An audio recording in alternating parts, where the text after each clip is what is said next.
Have you ever wondered what happens to unsuccessful secrets, those who seem to be forgotten for time but are still alive in abandoned places? What if you were facing one of these secrets, something no one has ever dared to explore? What would you do? My name is Samuel, and life led me to be a restorer of former historical buildings. I have always loved unraveling the stories behind the old buildings, those that carry traces of other times. I work with the restoration of mansions, churches, and sometimes even old factories. But there was a place that I avoided. A small town in the countryside called Vale Dark, which was a few hours away from anywhere. Few dared to go there, and those who were never going to stay long. It was in one of these works that my life, as I knew her, changed forever. I was called to restore an old mansion that had been abandoned for over 50 years. The house was imposing but decayed, as if time had forgotten her. The people of the city avoided talking about it, and those who mentioned seemed to do so in whispers. Something about that house generated strange discomfort, a feeling that there was something waiting for me there. Upon arriving in the city, I was received by few people. The place seemed empty, as if no one really lived there, but at the same time, the city was far from deserted. People only appeared to work and disappear shortly afterwards, as if there were a kind of unnamed agreement to avoid any prolonged interaction. The owner of the mansion, a man named Henry, seemed to be a normal person at first glance. He was a middle-aged man, his face marked by time and a distant look, almost as if he carried an invisible weight. By showing me the house, he didn't speak much. He just indicated what he needed to be done and withdrew, saying he would come back the next day. But that night was different. When I entered the mansion to start the preparations, I was affected by a sense of discomfort that I could not explain. The air was heavy, and the light of the candles that I had turned on trembling as if the wind was blowing, but there was no wind. The house seemed to breathe. The sound of my steps echoed in the great empty rooms, and in a moment I thought I heard a voice whispering my name. I thought it was my imagination, tired of the trip, but the feeling was not past. The next day, the watchman of the city, an elderly man named John, appeared to talk to me. He seemed to know everything that happened in the city, though he was rarely seen. In the first few minutes of our conversation, he asked me a question that I will never forget. "You know what happened to the former owner of the house, don't you?" I didn't know, but he refused to tell more. He just looked at me with an air of those who knew something terrible and turned, leaving without further explanation. I was curious, but something told me not to investigate. The stories I listened to were vague, but at the same time loaded with a kind of collective fear. During the next few days, while restoring the interior of the house, something bothered me.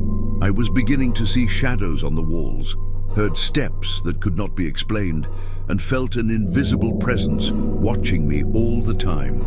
Each night, more and more strange things happened, but the worst was to come. One night, while working alone, the silence was broken by a stuffy scream. I ran to where the sound came from, but I found nothing. The air was dense, and something seemed to move in the shadows. I was about to run out of the house when I saw something I couldn't believe. A pale and ethereal woman was standing on the stairs, watching me with empty eyes. The figure disappeared before I could react, but the fear I felt would never leave. The next day, I searched the mayor of the city, a quiet man but with a cautious look. He, like everyone in town, avoided talking about the mansion. But when I mentioned the figure I saw, he was pale.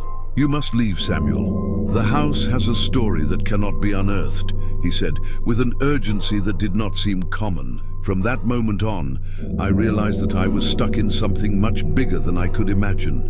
The mansion had its own secrets, and those who dared to enter it were destined to discover a terrible truth, a truth that no one else should know. But what exactly was this truth?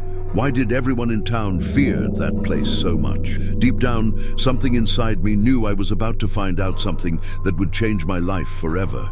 The question I should have asked myself before entering that house was, is it worth unraveling a mystery that can destroy everything you know? I didn't know what to expect, but something told me that what was about to find out couldn't be ignored. After talking to the mayor, the feeling of being followed did not leave me alone. Every step I took inside that mansion seemed to echo in my mind like a warning. Maybe it was too late to go back, but I couldn't simply ignore everything I had witnessed so far. In the following days, I decided to research more about the history of the mansion. I gradually asked residents who seemed willing to speak, but their answers were evasive, as if the simple act of mentioning the house made them uncomfortable. All I got was a name: Eliza. She was the last resident of the mansion, a woman who, according to the stories, had mysteriously disappeared over 60 years ago. The versions about what happened to Eliza varied. Some said she had crazy, others she had run away with an unknown lover. However, no one seemed to know for sure what had happened on the night of his disappearance. The only thing everyone agreed was that the mansion was never the same after that. The house seemed to have acquired an aura of mourning, and since then, the city's residents avoided any kind of contact with it. I was determined to go deeper, and the night was the moment I chose to continue my investigation. When the full moon illuminated the sky, I went back to the mansion, now with a clear goal in mind: finding answers. I didn't know what to expect, but something inside me was restless, as if the house itself was calling me. Upon entering the house, I felt the temperature drop dramatically. With each step, silence became denser, as if the air itself was retaining some kind of secret. I headed to the upper floor, where Eliza's rooms were. The door was locked, but to my surprise, I found no difficulty opening. The key was in the lock, as if waiting for me. Eliza's room was the most intact of the house.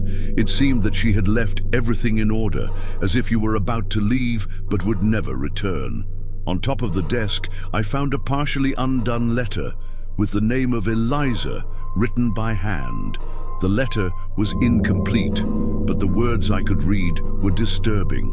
I know what they are doing. I can't ignore the voices anymore. They want me to join them, but I can't.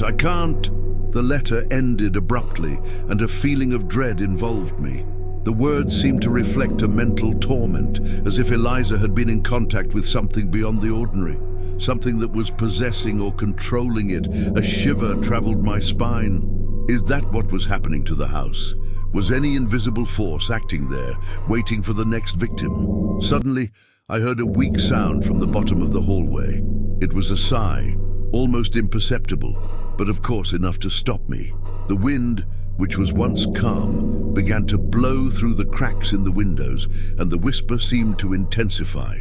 I knew I wasn't alone. I went down to the ground floor, and when I passed the main room, I saw something that froze me. Eliza's figure was standing in front of the large fireplace, looking straight at me with her empty eyes. I stood, trying to understand what was going on. She didn't seem to move, like a statue, but her presence was palpable, more real than anything I had felt before. "You know what happened to her, don't you?" The voice came from behind me, breaking the silence like thunder. It was John, the city watchman, once again appearing without warning. His face was serious, as if he already knew what was about to happen.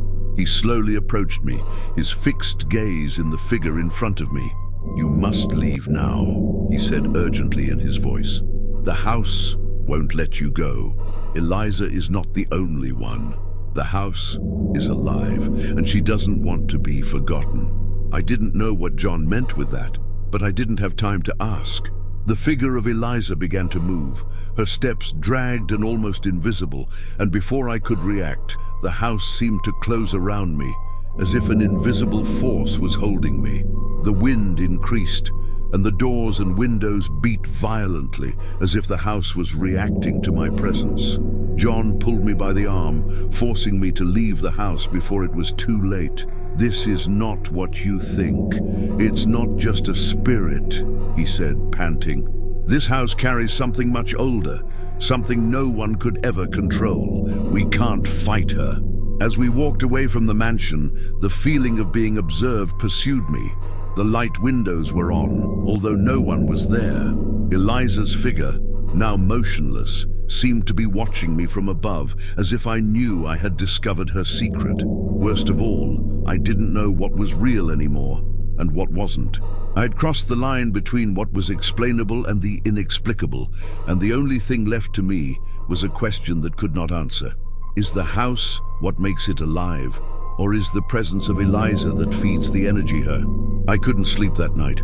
John's words echoed in my mind. The house is alive. We can't fight her. They made no sense. How could a house be alive? And what did he mean by that? I felt like being pulled into an endless abyss of unanswered questions. But still, a part of me knew I couldn't just leave everything behind. I needed to understand what was happening, no matter how scary. In the following days, I tried to resume my routine, but everything seemed strange. The city of Vale Darl seemed even silent than before, and every corner I turned into the feeling of being observed. I knew the mansion called me, and I couldn't ignore it much longer. Upon returning to the city, I decided to seek more answers. He knew the mayor, although reluctant to speak, could have more information about the history of Eliza. However, he looked even further and agitated, as if I were touching something he didn't want to be discovered. Samuel, you don't understand. The house does not belong to anyone. There is no logical explanation for what happens there, he said, with his eyes tired and his voice almost desperate.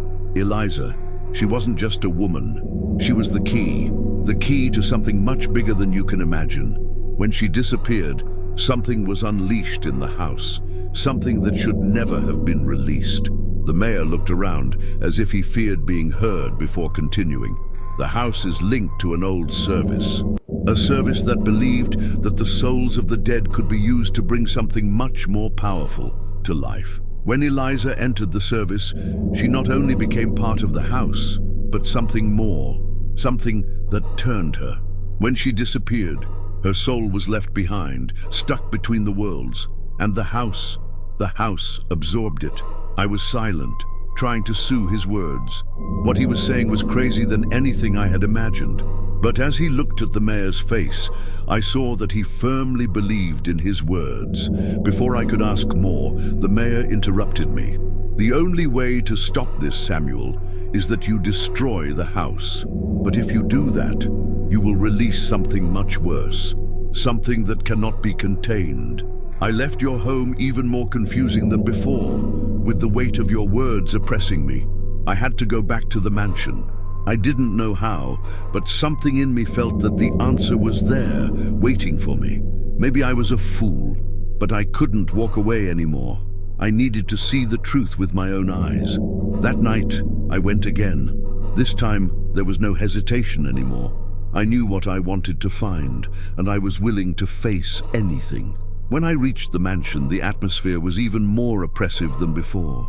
The wind seemed not to stop, and the sound of the trees swinging at night seemed more intense, as if the surrounding cemetery itself was trying to alert me.